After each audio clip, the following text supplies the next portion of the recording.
दोस्तों, वीडियो शुरू करने से पहले मैं आपको बतला देना चाहता हूं कि मैंने YouTube में एक नया चैनल बनाया है जिसका नाम सिंपली मेरे नाम पर है, नितिन चेतन। एक स्नेल का लोगो है। उस चैनल पर मैं पॉलिटिक्स, करंट इवेंट और इसी तरह के वेरियस टॉपिक्स पर बात करूंगा। कुल मिलाकर मैं उस चैनल पर देश दुनिया की बात करूंगा जो ट्रेडिशनल पढ़ाई लिखाई से थोड़ी अलग है। आपसे रिक्वेस्ट है कि चैनल को विजिट कीजिए और चैनल को ज़रूर से सब्सक्राइब कीजिए। दोस्तों, डिस्क्रिप्शन में मैं आपको नए चैनल का लिंक दे दूंगा। आप ज़रूर से उस चैनल को विजिट कीजिए। ये वीडियो आपको उस चैनल पर भी मिल जाएगा। 59 चाइनीज़ ऐप डिलीट करना क्या गलवान का बदला है। 15 जून को हमारे 20 जाबाज सिपाही गलवान घाटी में चाइनीज़ घुसपैठ को रोकते हुए मारे गए। क्या हम अपने 20 सिपाहियों की मौत का बदला चाइनीज़ ऐप डिलीट करके ले रहे हैं? दोस्तों, ऐप डिलीट करना तब तक ठीक था जब तक ये काम जनता अपने मन से कर रही थी।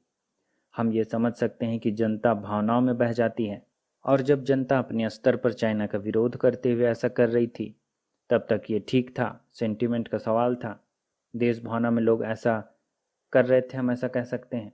लेकिन जब ये बात सरकारी लेवल पर पहुंच जाती है और सरकार हजारों चाइनीज़ ऐप्स में से केवल कुछ गिने चुने चाइनीज़ ऐप को बैन करती है और इस तरह इसे प्रचारित करने की कोशिश करती है कि उसने चाइना पर किसी तरह का डिजिटल स्ट्राइक किया है, तो दोस्तों ऐसा करना महज एक नौटंकी मालूम पड़ती है।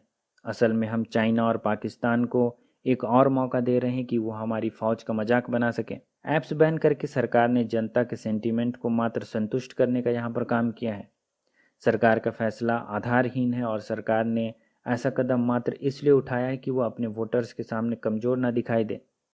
आप यहाँ पर मोदी जी के पहले और बाद की तस्वीर को देख सकते हैं, कैसे इमेज बिल्डिंग करने की कोशिश हो रही है। गलवान मैसेकर के बाद कैसे उनके मूंछों का स्टाइल बदल गया है और उनकी तुलना शिवाजी से की जा रही है। यहाँ पर ये सब बस इमेज बिल्डिंग है।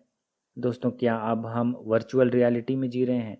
भारत सरकार ने 29 जून की शाम एक नोटिफिकेशन जारी किया और बिना प्रायर नोटिस के देश की संप्रभुता, अखंडता और सुरक्षा का हवाला देकर इंफॉर्मेशन टेक्नोलॉजी एक्ट के सेक्शन 69 ए के तहत 59 ऐप्स को बैन कर दिया। दोस्तों, बैन किए गए सारे ऐप्स चाइनीज़ ऐप्स हैं। अगर चाइनीज़ ऐप्स पर लगाए गए इस बैन को कोई भी व्यक्ति रिसेंटली इंडिया चाइना टेंशन के इतर उठाया गया कोई कदम समझता है और मानता है कि इसका इंडिया चाइना टेंशन से कोई लेना देना नहीं है और ये भारत सरकार द्वारा भारतीयों की प्राइवेसी कंसर्न की वजह से उठाया गया कदम है, तो दोस्तों ये एक निराह भोलापन है। और अगर आप ये भी सोचते हैं कि भारत सरकार ऐप्स बैन करके गलवान में शहीद हुए 20 सिपाहियों का बदला ले रही है, तो ये सिपाहियों की शहादत का अपमान है। दोस्तों, चलिए मैं आपको थोड़ा पीछे लेकर चलता हूँ और दूसरे तरीके से इस पूरे संदर्भ को समझाने की कोशिश करता हूँ कि सरकार का ये कदम सही है या नहीं है, या फिर महज जल्दबाजी में उठाया गया एक दिखावे का कदम है। साल था 1998। तब देश में एनडीए की सरकार थी और अटल बिहारी वाजपेयी देश के प्रधानमंत्री थे। तब उन्होंने पोखरण में रुके हुए न्यूक्लियर टेस्टिंग को फिर से शुरू करने का एक परमिशन जारी किया था। अमेरिका को ये बात पसंद नहीं आई कि भारत जैसा कोई गरीब देश भी न्यूक्लियर पावर हो सकता है और न्यूक्लियर एनर्जी का इस्तेमाल कर सकता है। अमेरिका ने तुरंत यूनाइटेड नेशन सिक्योरिटी काउंसिल में एक रेजोल्यूशन पास करा दिया और भारत के ऊपर इकोनॉमिक सैंक्शन लगा दिया।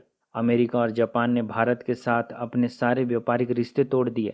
अमेरिका ने तब अपने सारे सामरिक समझौते, सारे एक्सपोर्ट, सारे अमेरिकी और इंटरनेशनल लोन पर बैन लगा दिया। तब बिल क्लिंटन अमेरिका के राष्ट्रपति हुआ करते थे। अगर मान लिया जाए कि अमेरिका दोबारा ऐसा कुछ करता है, तो क्या हम उससे बदला लेने के लिए गूगल, फेसबुक, एंड्रॉयड, विंडोज़ इन सब पर बैन लगा देंगे? वैसे यूट्यूबर्स जो टिकटॉक बैन पर खुशी मना रहे हैं और भारत सरकार के इस बचकाने कदम का समर्थन कर रहे हैं, कल को अगर भारत सरकार अमेरिका के साथ किसी भी तरह का तनाव होने पर यूट्यूब बैन कर दे तो आपके साथ कौन खड़ा रहेगा?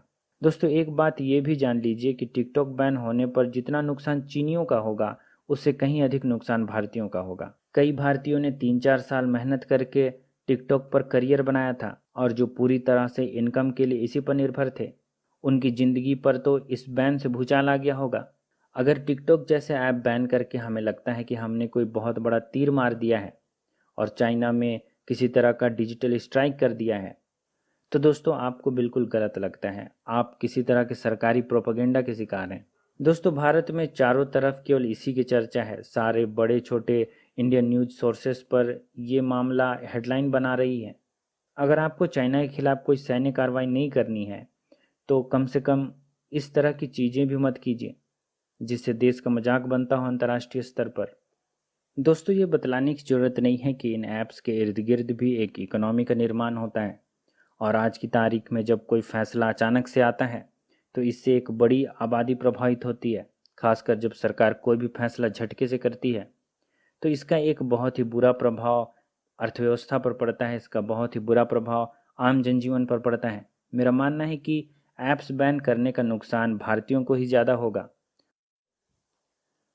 और मुझे लगता है कि भारत सरकार इस बारे में थोड़ा सोचेगी तो ऐप्स पर से बैन जल्दी हटा लेगी।